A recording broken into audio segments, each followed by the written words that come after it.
All right, welcome, folks. This is the third episode of our Reopening Manitoba, the Winnipeg Free Press's four-part virtual town hall series. We're hoping to answer questions about future plans in various sectors as we move slowly toward reopening our province. For those of you who don't know, I'm sports editor Steve Lyons, and I'm joined as usual by my co-host, sports columnist Mike McIntyre, that guy right there. You're looking at him, and we're blessed to be joined today by Sport Manitoba CEO and President Janet McMahon, and Winnipeg Blue Bombers CEO and President Wade Miller. And we're here to chat about how the pandemic has affected the world of professional and amateur sports, and what the future holds for fans and athletes. It wasn't a submitted question, but I am curious to know, I'm kind of kidding, what the difference between CEO and president is. Is it the same thing? I'm still asking myself that, Steve. Is it? Wade probably knows. He's got an answer for this, I'm sure. Yeah, well, in some organizations, you may have a CEO and a president. Right. Or you combine both, and then you have all the other C's in the different types of function areas, like finance and technology and revenue, and then you have vice presidents. So, For we go through a full org chart if you like, but in my own house, my wife would be both the CEO and the president. Right. I think I'm kind of the CEO and president of the sports section, right, Mike? Sure, absolutely. Okay. Anyways, all kidding aside, so from my perspective, the last 20 months or so of this pandemic have produced a lot of different storylines like no other in the 34 years that I've been working at the Winnipeg Free Press. That I've been in the industry, and I'm not sure we're back to normal per se right now, but some of the coverage is now more about what's happening on the field than what's happening off the field. But there's still lots of questions about what's going on off this field, and rather than what's happening, to the return on the field, and so on and so forth. So just before we get started, we do have a lot of submitted questions from folks who are watching this town hall, people who are participating. So for those of you who are out there watching this, thank you for that. I appreciate that. That takes the heat off of Mike and I. But just to get us started, Mike, why don't we start with you? Like, from your perspective, this stoppage of sports and now the return of them, what's it been like for you? Yeah, well, I still vividly remember that day, Steve, in Edmonton back in March 2020. I was on the road with the Winnipeg Jets. It was a normal road trip, a late season road trip. The Jets were kind of making a playoff push. They were actually playing some really good hockey. And, in the day or two before that Edmonton game, things started to change. COVID was really emerging on the North American map, and we were starting to hear about it more and more. The NHL had just clawed back some of the access.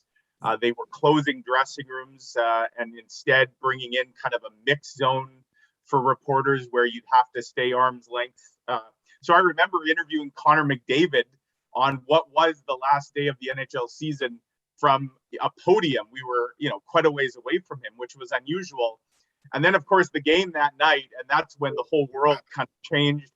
Folks who follow sports may remember the NBA player Rudy Gobert test positive, and the NBA kind of comes to a screeching halt. This was during the Jets game, and it was a surreal experience in that press box where I think we all had an inkling that, geez, this life as we know it was about to change. And it sure did, with the NHL shutting down the next day. I got a chance to kind of go back to the restart. I was in Edmonton in the bubble last summer when they resumed the season, but that was so surreal, empty buildings. And this past hockey season, an all Canadian division, the Jets playing in an eerily empty rink, it just wasn't the same.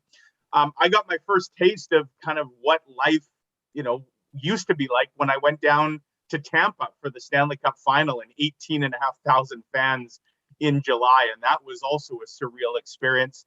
And I'm just looking forward, as early as this Sunday, the Winnipeg Jets are going to be playing in what could be a sold-out rink. Of course, the Bombers are already back on the field, and that was a tremendous night, that long-awaited home opener, CFL opener, which Wade no doubt can attest to. and to have all those fans back, it did feel like a real big step forward in life. Janet, just going to ask you for, I think that you were appointed to this position just at the beginning of the pandemic, if I remember correctly. Talk about being thrown into the fire. Thanks a lot. We'll have to send a thank you note to Jeff Natchik for that, I guess, right? So tell us how it's been for you. Well, I think to Mike's point, this has been nothing that we've ever experienced before. But I'll start by saying, the amateur sport community has been amazing in, adapting and being flexible and trying to keep it safe and trying to run programs where they can in between the lockdowns and the shutdowns. So, one of the things that we have learned is, number one, how important sport is, how valuable it is in so many benefits, especially to children, the social mental health benefits from it. And just, I think from a Manitoba standpoint, just the number of people who are like the quality of life issue when it was shut down became so important. So while we're hearing that participation rates may not increase, we did some research and I don't believe that's the case. I think we're going to see some people who are so anxious and excited and have such a love and a passion for their sport that it will come back. It may have to be different. And the other thing is I credit, all of these provincial sport organizations. They developed safe return to play plans. They had to change them 16 times. They learned a lot about innovation. We are doing some things, coaching development online. That was not happening previously. I don't think it'll ever go away. So there's given us opportunities and benefits that I'm not sure we would have ever got there so quickly. So while it's been really difficult on people, and particularly children and families, I think there's some things that we have to build back into the system that are going to be here forever and create less barriers and more opportunities. All right, thanks.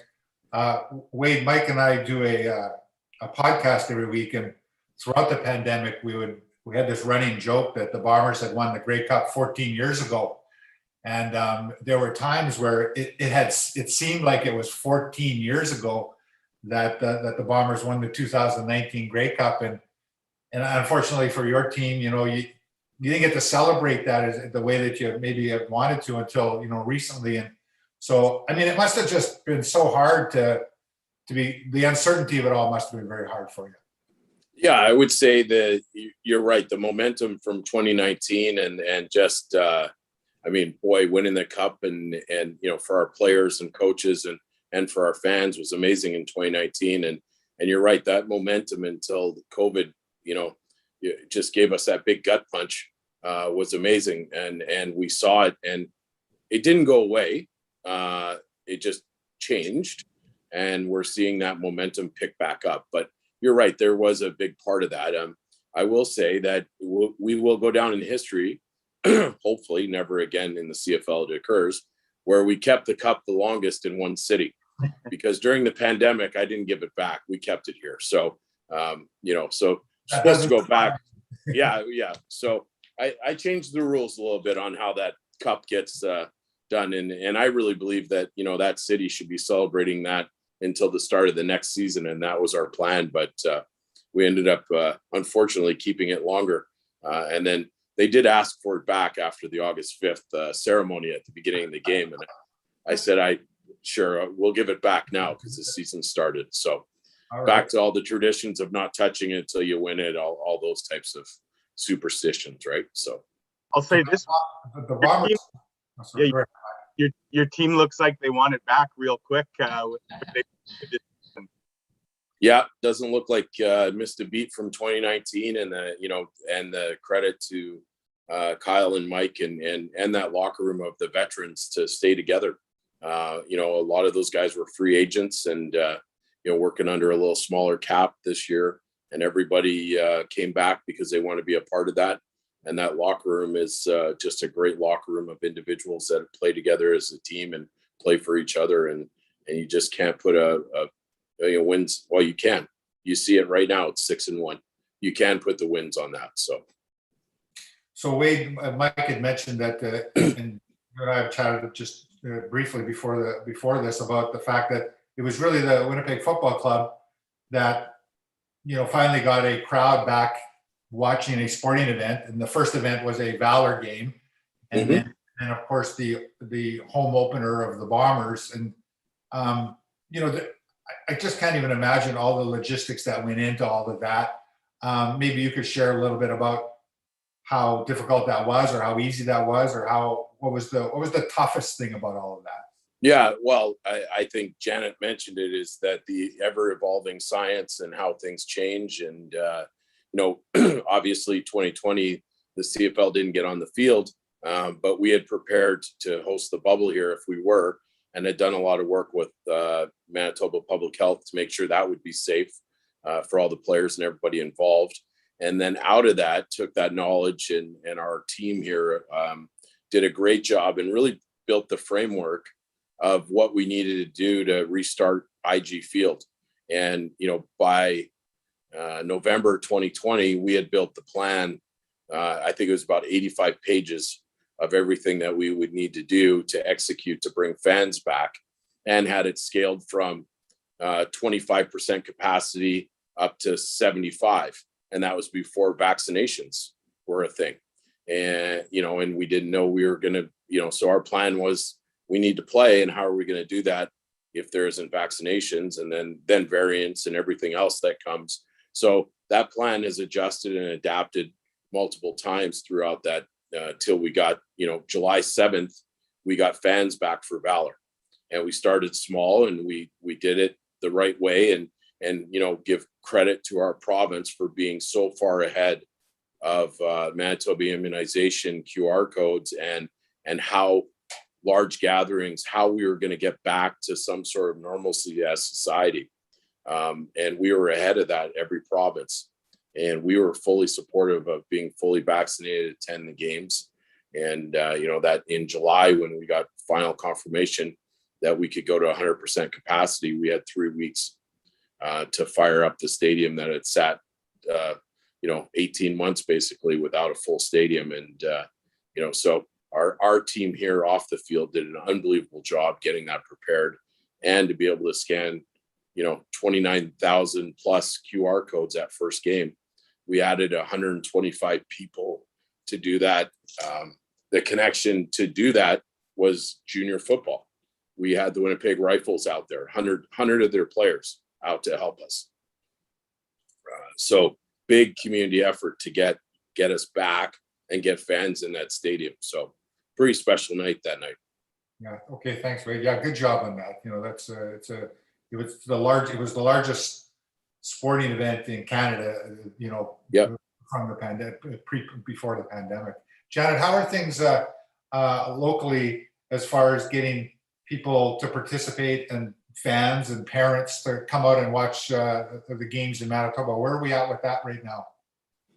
Well, the public health orders require anybody over the age of 18 to be fully vaccinated. So it's similar to the spectator for any professional sport. It's a complex scenario, because right now youth are not required to be fully vaccinated, as they are not in schools. So, everyone has an opinion.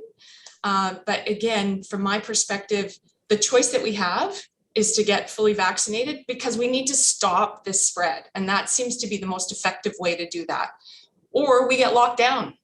So, the choices that we have are not really much of a choice. So from our perspective, certainly this summer, a lot of the outdoor sports had lots of activity. It was good participation in things like soccer, baseball, softball, those outdoor sports.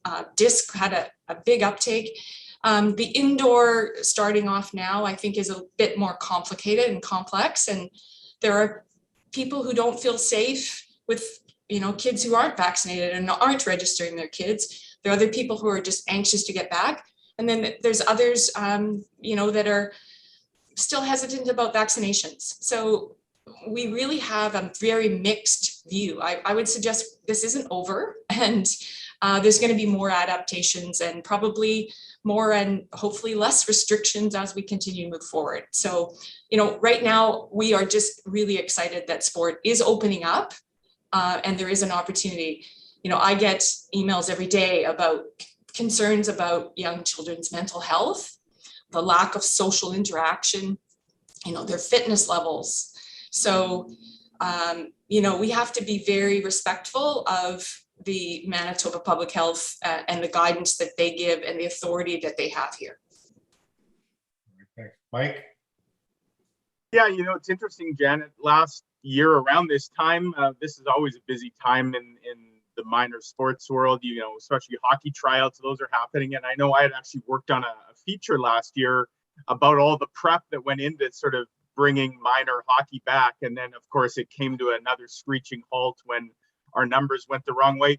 Would you say that there's maybe nervous optimism is the feeling right now of as we go now into what will hopefully be a long and successful fall and winter for kids that are playing things like indoor soccer and hockey, but everybody kind of knows the reality and is kind of keeping one eye on the numbers? Yeah, nervous optimism is a good word. I like it. I might use that actually. But, again, I think that people are, and you have to remember that a lot of the amateur sport community is run by volunteers. Right. This is really difficult for them. They have an obligation to keep the athletes safe, to keep all the coaches, officials, as well as, the people who are spectating. So, again, kudos to the people who have invested a ton of time to try and work with the orders and find ways and means to make it happen. So, again, I think people really want to have indoor sports season. It is very fluid. We really don't know. Again, it's not over, but right now, I think the fact that these organizations have put all the planning in place and the pieces together to make it work is awesome. And it's reflective of just how important, again, sport is in our community. So I really applaud them. Wade, I wanted to ask you a question as a president. You no doubt have all kinds of interaction with season ticket holders. Janet touched on how some people may be cautious because of the situation with kids and unable to get vaccinated in schools. I know I've heard from season ticket holders, whether they're Bomber or Jet season ticket holders, as much as they'd maybe like to support the team right now, they're worried because, their kids can't get vaccinated and they're worried about what they might bring back to them. How do you as a president, kind of deal with people that have legitimate concerns, want to still continue to support the team, but also have those concerns? Yeah, I think, the simple answer and that our philosophy is that there's not one solution, and we're going to work with every season ticket member individually and figure out what's best for them. And if they say, I don't feel comfortable coming, whether it's Valor or Bombers, then we'll postpone it till 2022. We know they're there to support us. And we've also had season ticket members who say, hey, I want to support the club. How can I do that? Well, they're donating their tickets to frontline workers or to youth, different things like that to bring them to the games if that's what they choose to do. But we're going to be flexible with every one of our season ticket members and ticket plan holders, and work with them to say what's best for them, and understand that we're and by the way, we've had some that were in July said there's no way I'm coming to a game. Then they saw the first game or two, and then they call and say, hey, I'm ready, let's go, right? Or we've had it the other way too, not very many, but so we're going to work with everybody just to get them comfortable, and whatever is they're comfortable with, that's going to be our level of comfort. We see it more on the Valor side actually with season tickets. So just to quickly follow up on that, Wade, I mean, we've now had I guess there's been 4 Bomber home games so far, and you had of course a capacity crowd for the Banjo Bowl a couple of weeks ago. You had a near sellout for your first game. I'm sure maybe there were some people that were wanting to wait and see, like, were there issues out of those games? Did they become super spreader events? And of course, the fact fully vaccinated can only get in, that's meant to curtail that. From everything you've heard, I guess, talking to public health officials, are you confident in saying that those were very safe events for the people that have gone to them so far? Yeah, the biggest difference obviously is the outdoor stadium, right? So there's a big difference between indoors and outdoors. Our concourses are open, it's outdoors. we have very limited indoor areas, right?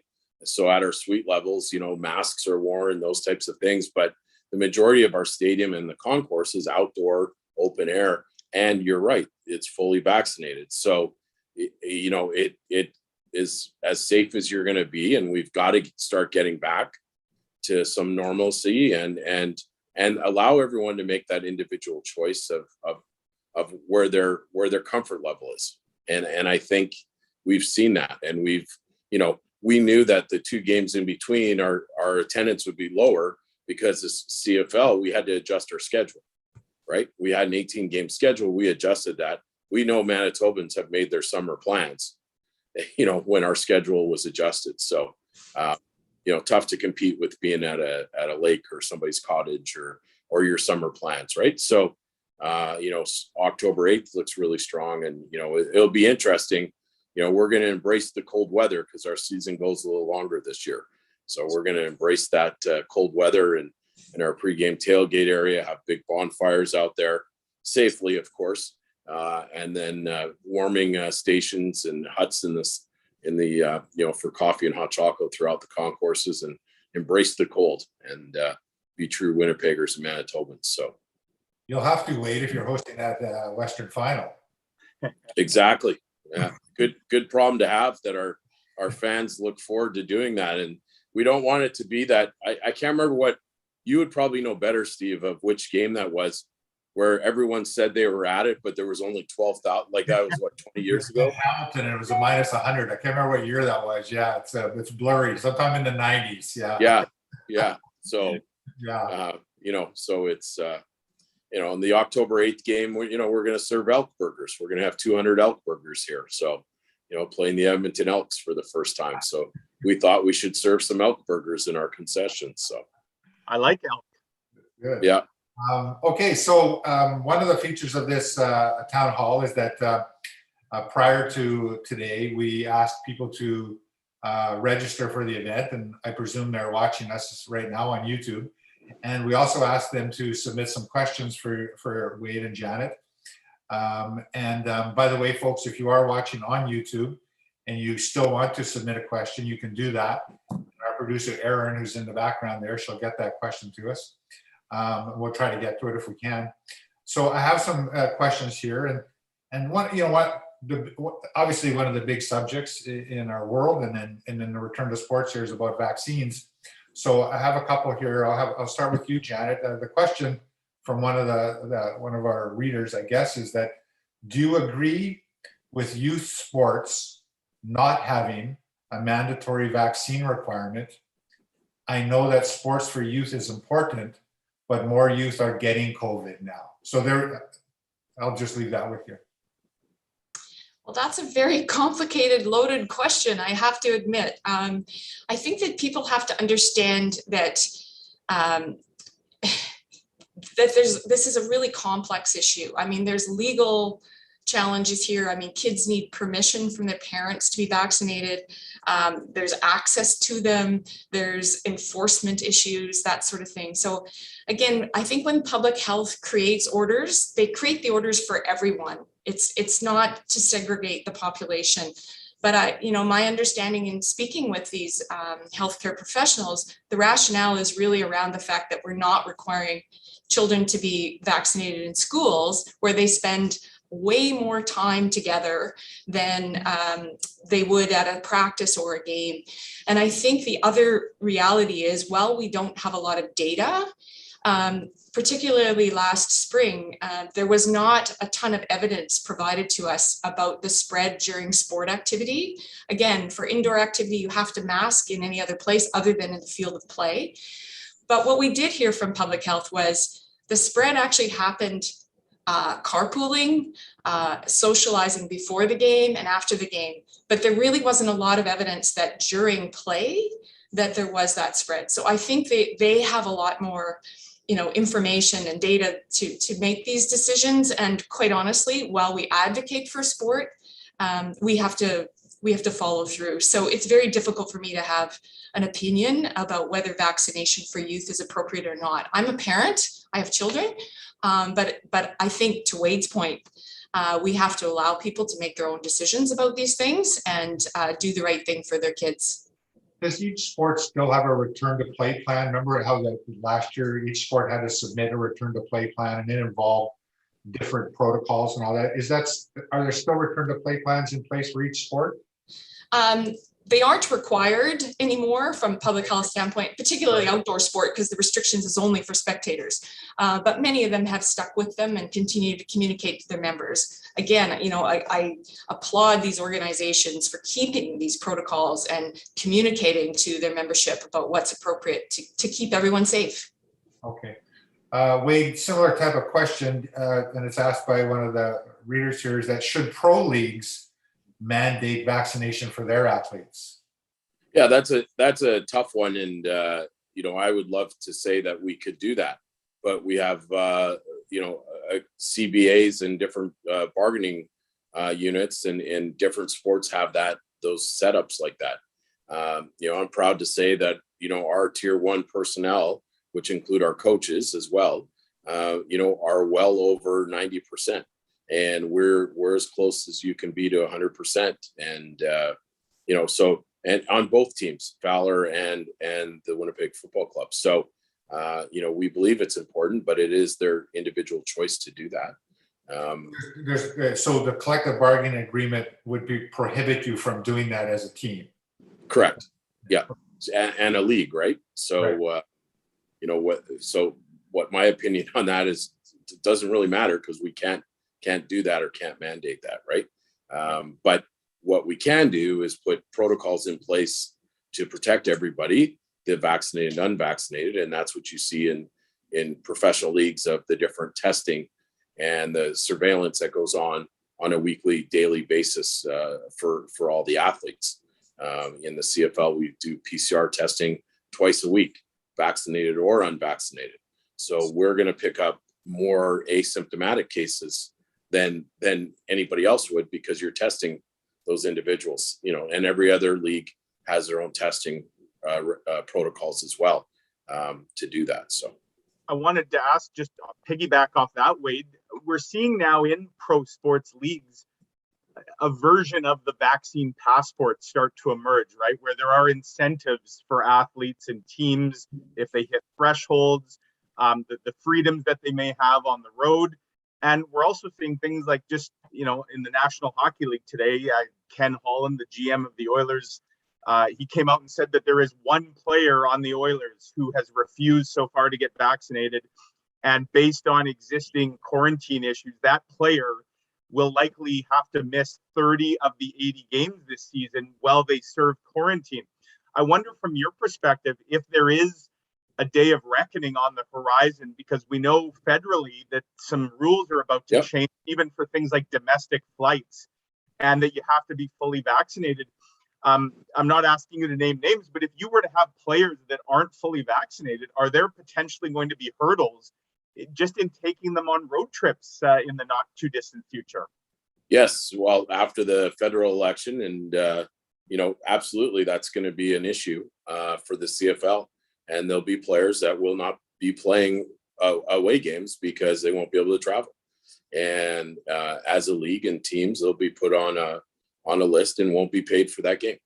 And that's how simple it will be. But it is definitely going to impact some teams more than, some teams more than others based on what their level of vaccination rate is. Right. We saw that this summer too with another local team, the Winnipeg Goldeyes, when some of their opponents, they had to basically go out and find a ton of replacement players because they couldn't field the full roster without them.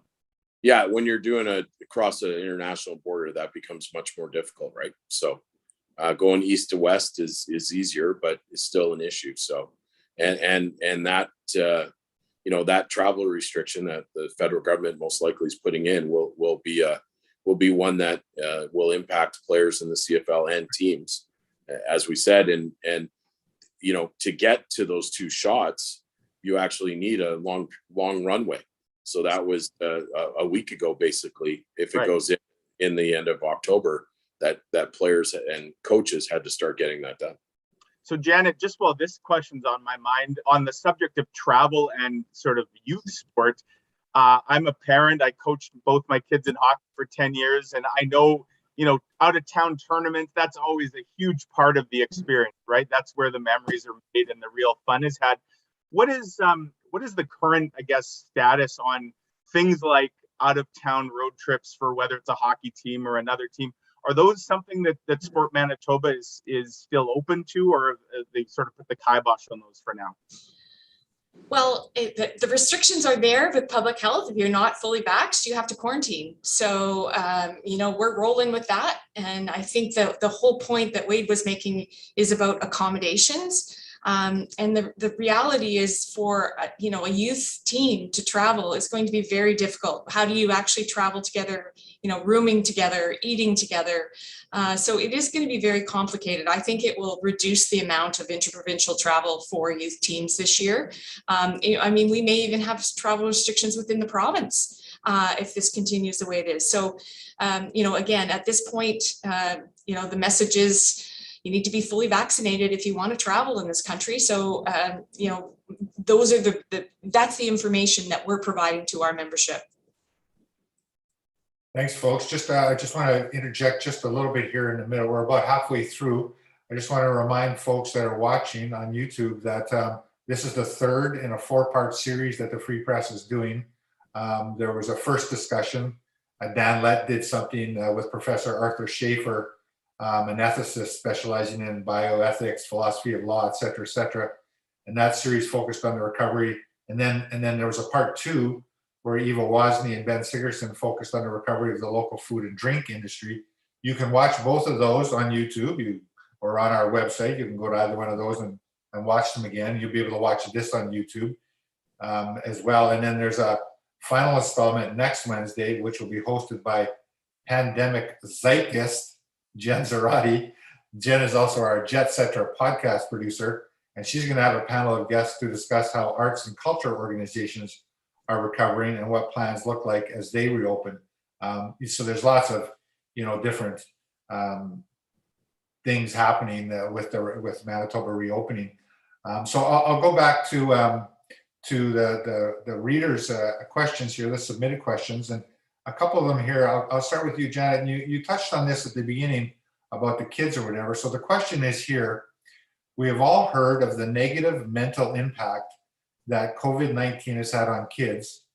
What do you see as some opportunities for youth to grow stronger as we strive to get out of this pandemic? Well, I think that pointing back to the benefits of sport, when kids are allowed to come back, I think it's really important that we need to have opportunities for kids to dialogue and to have conversation about, how they've met these challenges. I think one of the things that we have to think about is that these kids haven't been active or playing in games for a very long time.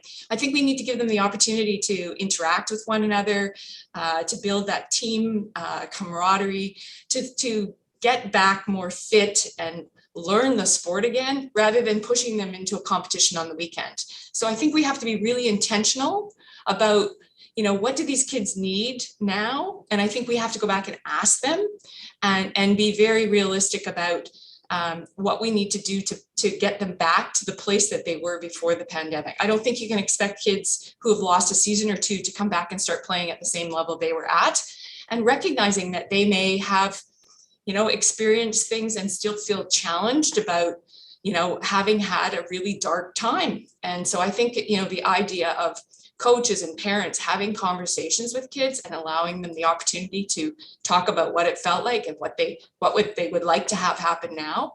And I think if we have kids that are still in a dark place, we need to find the resources to help them, get out of that. I think just, again, because of sports opportunity to be part of a team and to have social interaction, and because kids love sport, they find it fun, some of that resilience will automatically come back once they're back doing that. I just think we have to give them the opportunity, do the preparation before we force them into really competitive environments. There's just a lot that needs to be considered before, we have practice on Tuesday, we got a game on Saturday. I think that would be a really negative approach. I think we have to spend the time allowing our kids to adapt to another new situation. There's been some reports and some surveys that and we've done some stories on this, suggesting that a percentage of youths or kids will not return to sports, and it primarily focuses on young girls returning to sports, and then there's some suggestions that young girls might be affected more than young boys. Have you seen any type of report like this? Is there anything you're doing to address that kind of thing?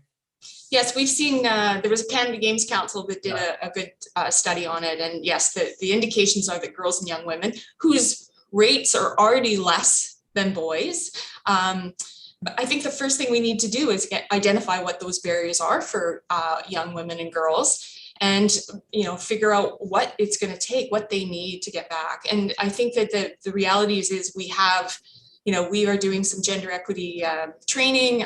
We're working with our sport partners. We're looking at things like girls only camps, girls only opportunities. And again, I think it may be, again, some creative, adaptable thinking that will get people back. It's what do girls need? Girls are very social, right? I mean, we need to provide those opportunities for girls to, talk, and as a coach myself, often you've only got an hour and a half, and you got to get those drills in, you got to be ready for that game.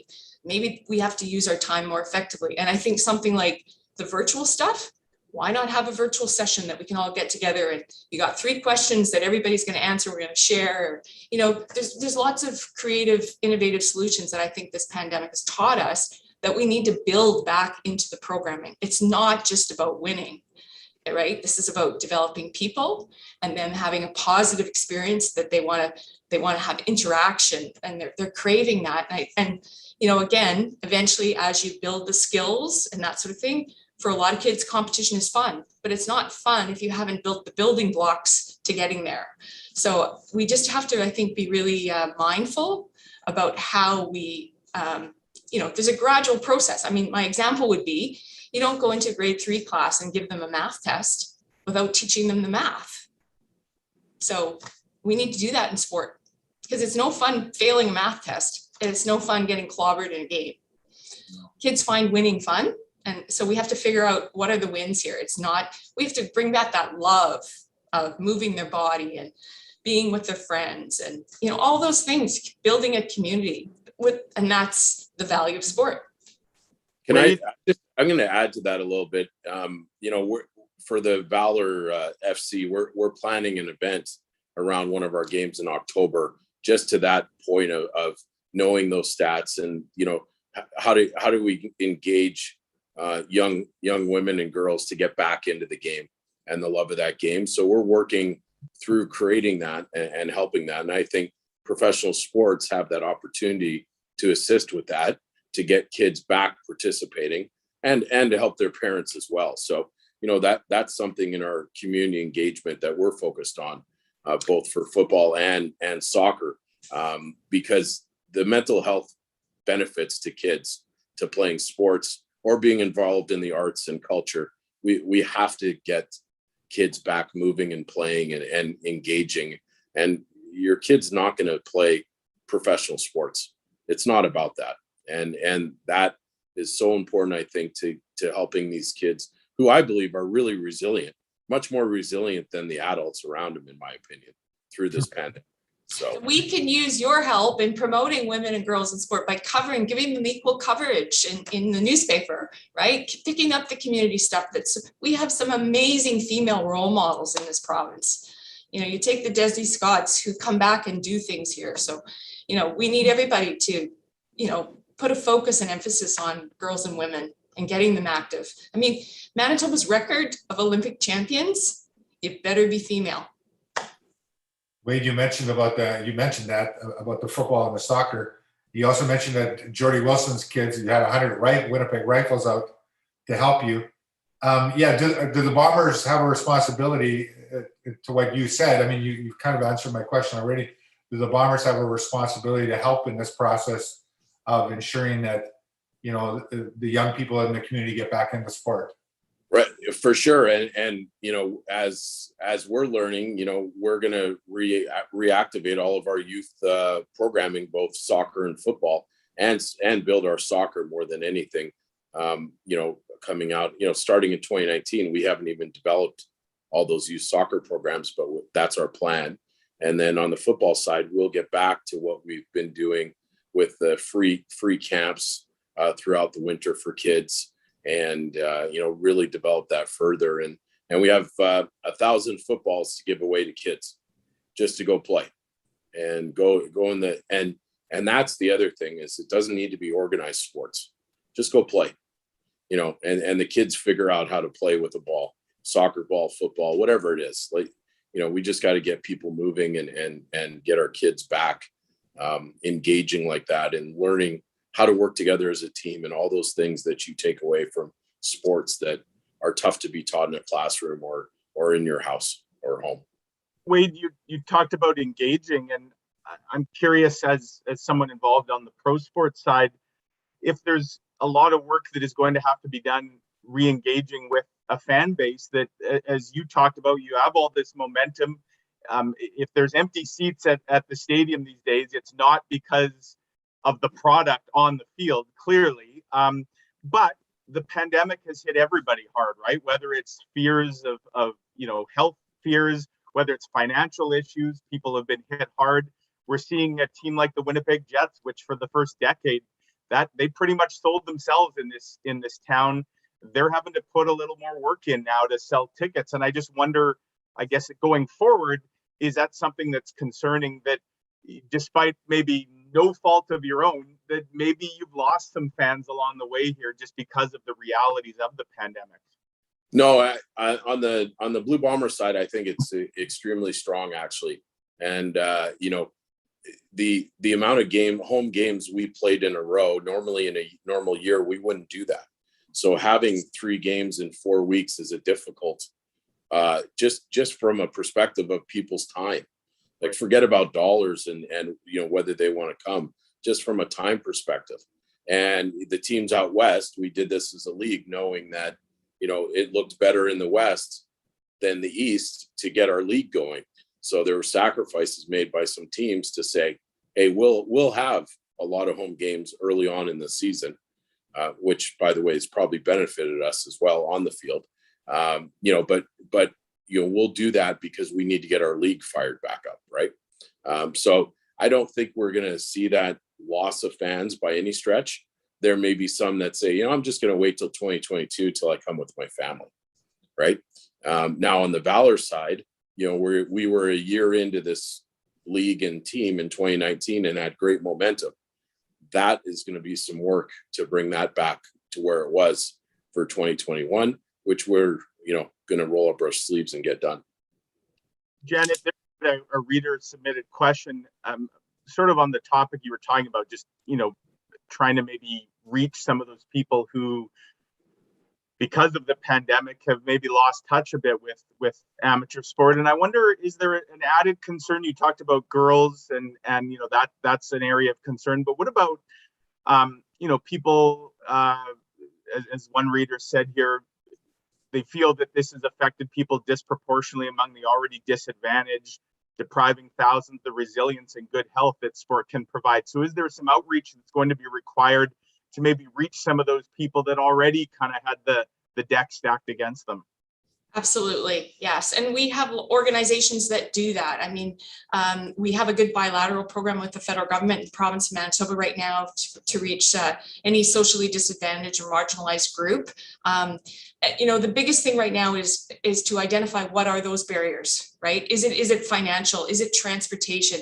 Is it access to coaching and leadership?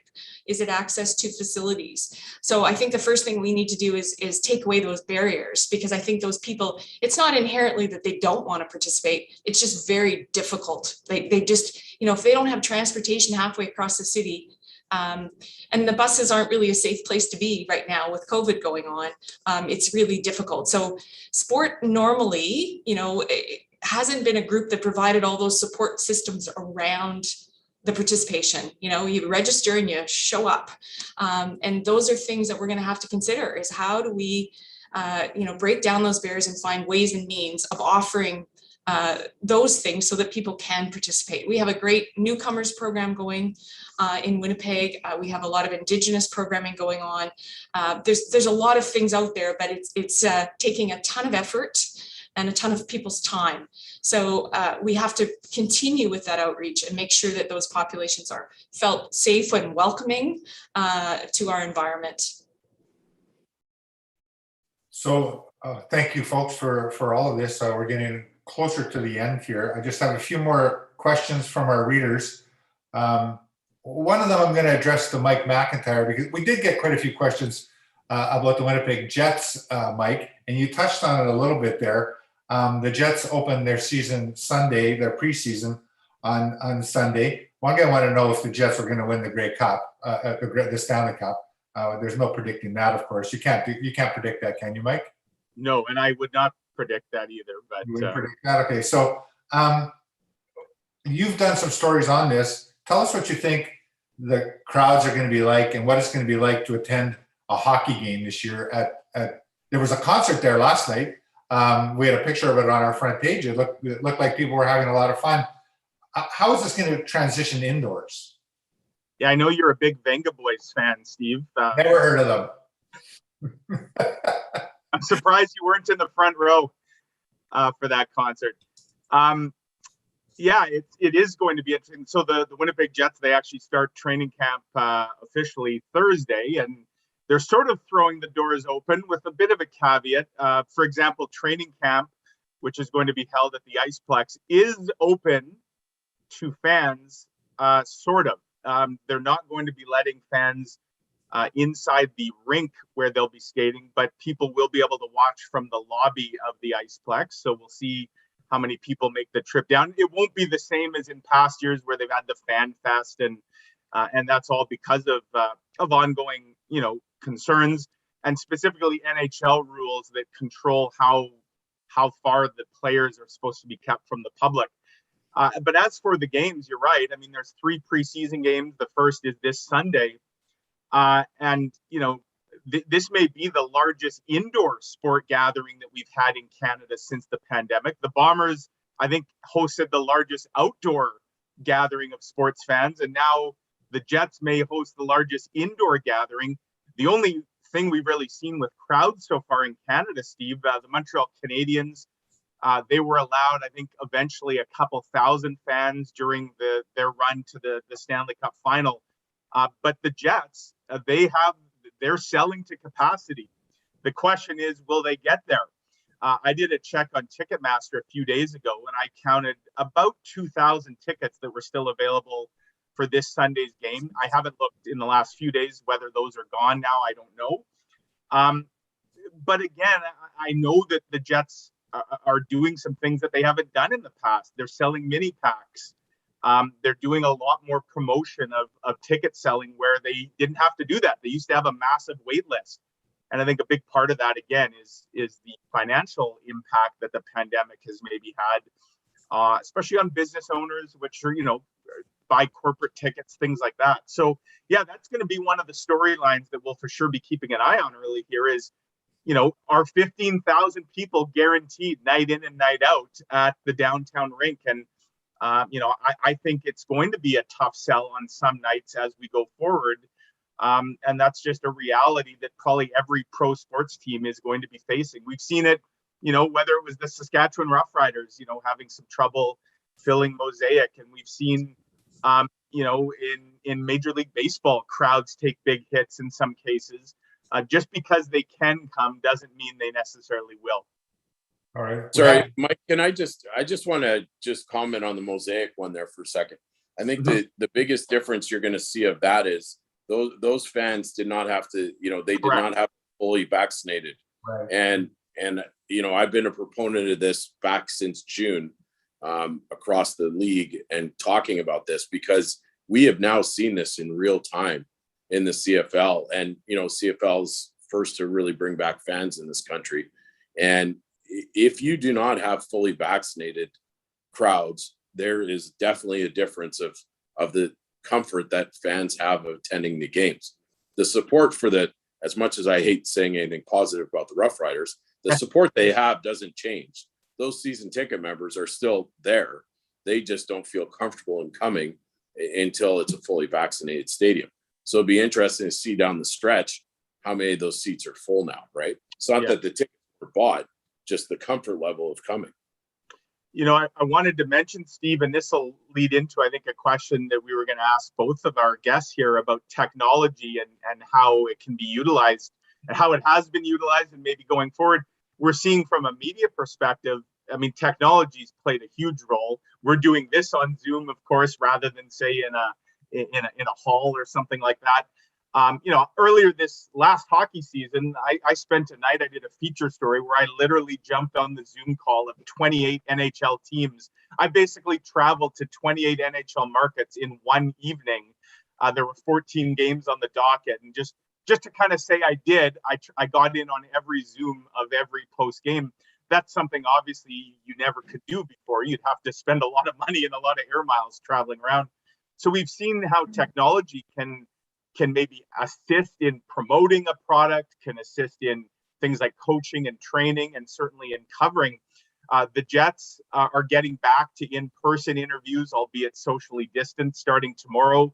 There will be no Zooms happening for the Jets. It's all going to be done in person, at least for home games. You know, I wanted to ask, I'll start with you, Janet. You touched on this earlier, the idea of technology and maybe some of the things that we can carry forward out of this pandemic, some of the silver linings, if you will. Is one of those been maybe a discovery that there are different ways to do some of the traditional things that you know, the way they've been done in the past, that can actually help reach some of those individuals? Absolutely. I mean, you think about the geographic travel in this province, and that is very, you know, makes it inaccessible for people. So I think the fact that we've been catapulted into using technology, we're exploring it now. And I think just that concept of making things easier for people, less time is going to be, you know, once things open up and we don't have a whole bunch of time, I think those are really critical things. And so again, it's trying to figure out, you know, what our best practice, because I think there is a need for in-person. I think people really are missing interactions with others. So I don't think it replaces some of those things, but I think we're going to see a real hybrid and figure out what are the best ways to do things, you know, in a virtual way, and what are those best things to do live and in person. So I think for me, it's just changed our thinking. I mean, even registration processes, so many of them have gone online. Do we really need to go down to the rink and fill out a form and have a volunteer sitting there? Like, that took a lot of time and energy. And now we've got, you know, systems. And I think there's a whole other thing that we haven't found yet that's going to take some of the administration out of amateur sport. And I think this has just opened our minds to the fact that, you know, structurally, we don't have to keep doing things in the same way. There's some opportunities here for us. So I think, you know, Zoom meetings and Zoom opportunities are here to stay for sure. Okay, so we're getting close to the end. We got just a few minutes left. So I'd just like to maybe ask both of you, you know, kind of in closing. Wade, I'll start with you. Like, I like the term nervously optimistic. Are you nervously optimistic about the CFL this year, Wade? And are you optimistic about, you know, things getting back that's kind of normal, or is this, are you okay with the challenges that are going to be ahead, that kind of thing? Yeah, it's going to be a challenge for sure. But, you know, I think Janet said it, is that our way out of this pandemic is to get vaccinated. And, you know, as that vaccination rate continues to climb both in Manitoba and across this country, we're going to be able to keep doing the things that we want to do. Go to large sporting events, go to the arts and culture events, have our kids participate in sports. And we need to keep that going, because that's the only way we're going to keep what we have going right now. And I think that is so critical, that we don't lose sight of that this is, you know, we're all in the business of sports in some way, but what it does for our society, and we saw it on August 5th, and you see it in youth sport as well. It's way more than a game. And it's so important, whether it's professional sports or amateur sports, it is just so much more important. And the arts and culture too, like just getting involved and being a part of that for people's mental health, for the, you know, being part of your community and part of that is just so important. So we're up to that challenge, and we're going to battle that every day, and feel that we've been doing that for a long time. And, you know, just, you know, can't wait for the Grey Cup in Hamilton, and away we go, and let's play. And, and seeing my son back playing sports is great. And Janet said it best, but man, the amount of volunteers and the PSOs that have done such a good job at getting kids back to playing in whatever form you can based on your sport has just been so impressive. And and in Manitoba, I think it's just because we just have such better volunteers and people that work so hard in our youth sports. So credit to them as well. Okay, so this one I asked if the Jets were going to win the Stanley Cup. I'll lob this up to you here, the Wade catch. The Bombers going to win the Grey Cup? Of course we are. We're going to win it every year. Jobs to win championships. Going forward. All right. Thanks. Thanks for being here. Janet, you're nervously optimistic about things going forward? Yeah, but again, I think Wade really said it all. I'll just say ditto. I mean, our sport organizations and people are doing the right thing. And I mean, right now I credit our public health people. We're in the fourth wave and we seem to be maintaining the fact that we're not overwhelming the healthcare system. And, we are doing what we need to do to keep the numbers to the point where we can go indoors and we can continue to participate in sport, both outdoors and indoors. So absolutely, I think if we keep doing the right thing and the vaccination rates go up, we'll be full steam ahead as well. Just to follow up on that, Janet, in your conversations that you've had with public health officials, do you think there is a recognition amongst the decision makers of the importance of sport in just our psyche and our well-being, and that has been sort of recognized throughout the process here? Yes, we've had several town halls with Dr. Outwell and Dr. Grusin, and they have definitely identified that they recognize that. So, I mean, and we push that. I mean, I think they were a little bit surprised when they found out that we have 70 organizations that, we fund and we work with, and they probably send out communications to 250,000 members across the province. I think they realized what big reach we have and how important it was to get the information out to those people. So I think once we're able to sort of emphasize that and have them realize it, they realized that they really needed to pay attention to the amateur sport community and that it was a key piece of, the health orders and information to ensure that we weren't spreading the virus. And I just want to add just as quickly is that our public health and our province and have had exposure through the leagues into other provincial bodies or public health in different provinces. They have done a great job and have done everything they can. There's no playbook for this. There was no playbook through a pandemic to get fans back in the stands, to get kids, to get professional sports going. There's no playbook. And what our public health and our province did, especially with this immunization QR codes, and was ahead of everybody in this country, and was so important to us to get back to this normal and to keep us safe during the fourth wave. So we can all be armchair quarterbacks in public health decisions too, just like we are in sports. And I don't think anybody wants that job. Mike, thanks for being here. Mike, you got any last words? No, that was great, guys, and a great discussion. Lots of interesting subjects for sure, and let's hope we all have a nice winter or fall, I guess, first, and then winter. We want fall to last a long time here, but these are exciting days for sure, both in the professional and the amateur sporting community, and looking forward to covering it at the Free Press and all the good stuff that's on deck here, and fingers crossed that we can just all get through this together. Thanks, Mike. All right. Thanks again, Wade and Janet, for joining us. And thanks for those of you who are watching this. And if you have any questions, I guess you can send them to me. You all have my address. Those of you who are looking for our Jet Center podcast today, I'm afraid it's delayed for 1 week. We'll be back next week with episode 77. Who would that be? The Paul Coffey edition? Tony Gabriel, come on. Well, it's always a football player, of course. Come on. Anyways, folks, thanks a lot. All right. Thank you.